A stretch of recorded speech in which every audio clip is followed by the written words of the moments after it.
សាររបស់ខ្ញុំចង់ផ្ញើជូនដល់វីរៈកងទ័ពដែលឈរនៅការពារព្រំដែនដែលប្រឈម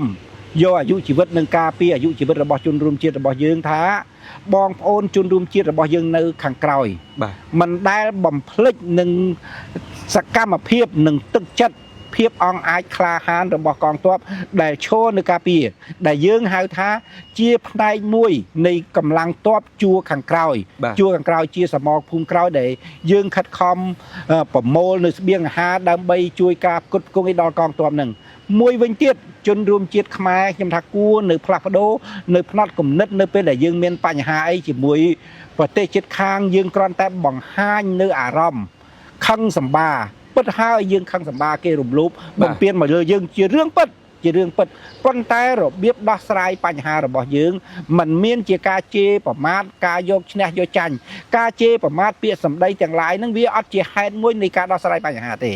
ដើម្បីដោះស្រាយបញ្ហាឲ្យមានប្រសិទ្ធភាពគួរបងប្អូនជនរួមជាតិរបស់យើងម្នាក់ហ្នឹងព្យាយាមត្រេះរិះគិតពិចារណាថាតើយើងមានមធ្យោបាយអីធ្វើឲ្យទប់ស្កាត់នឹងសកម្មភាពរបស់ចៅឈ្លានពានទប់ស្កាត់នៃអំពើទាំងអស់ហ្នឹងដែលកើតឡើងហ្នឹងកុំឲ្យមានបាត់បង់អាយុជីវិតដូចជាករណីដែលយើងលើកឡើងបញ្ហាខ្លះដែលយើងព្យាយាមផ្សព្វផ្សាយថាសូមឲ្យបងប្អូនជនរួមជាតិយើងកុំថតសកម្មភាពរបស់កងទ័ពសកម្មភាពនៃការចល័តទ័ពសកម្មភាពនៃការដឹកទ័ពជាពិសេសក្បួនរថយន្តយោធាអីចឹងសិតតែជាផ្នែកមួយគេនៅពេលដែលយើងផ្សព្វផ្សាយឲ្យនឹងបានវាកាត់បន្ថយនៅព័ត៌មានមួយដែលសម័យ Digital នេះអាចឲ្យសត្រូវគេធ្វើជាការកត់សម្គាល់នៅទីតាំងនៅមូលដ្ឋានអញ្ចឹងខ្ញុំជឿថាជនរួមជាតិរបស់យើងអាចមានគំនិតជាច្រើនសូម្បីតែខ្ញុំនៅក្នុងនិយាយកំពុងតែនិយាយហ្នឹងក៏ខ្ញុំមិនគិតដឹងថា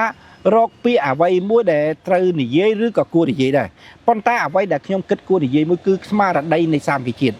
កុំឲ្យមានការទំនាស់នៅពេលដែលយើងកំពុងជួបសត្រូវឈ្លានពានយើងគិតតែបែរទំនាស់ពីសត្រូវឈ្លានពានមកឆ្លោះជាមួយជនរួមជាតិរបស់យើងឆ្លោះជាមួយជនរួមជាតិខ្លួនឯងវាមិនជាការល្អទេវាមិនជាការល្អហើយយើងជឿថា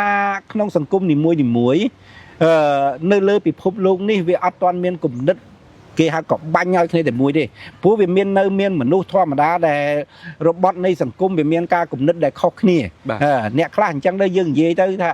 បើយើងនិយាយទៅស្ទើរតែរហ 1% មិនបានទេមិនដែលណាជនរួមជាតិមួយរស់នៅក្នុងទឹកដីមួយត្រូវមាន